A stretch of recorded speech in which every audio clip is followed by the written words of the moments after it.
माझे नाव शिवम शमदास राठोड, वर्ग 3. केशव माधवा तुझ्या नामात रे गोडवा, केशव माधवा तुझ्या नामात रे गोडवा, तुझ्या सारखा तूच देवा, तुला कुणाचा नाही हेवा, तुझ्या सारखा तूच देवा,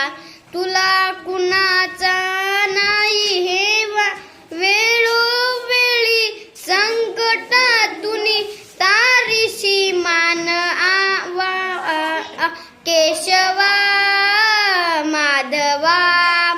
तुझ्या नामात रे गोडवा, तुझ्या नामात रे गोडवा, वेडा होऊनी भक्तीसाठी गोपगड्यासह यमुना काठी, नंदाघरच्या गाई हाकशी गोकुळी यादवा, केशवा माधवा तुझ्या नामात रे गोडवा, तुझ्या नामात रे गोडवा, वीर धनुर्धर पार्थासाठी चक्र सुदर्शन घेऊन हाती रथ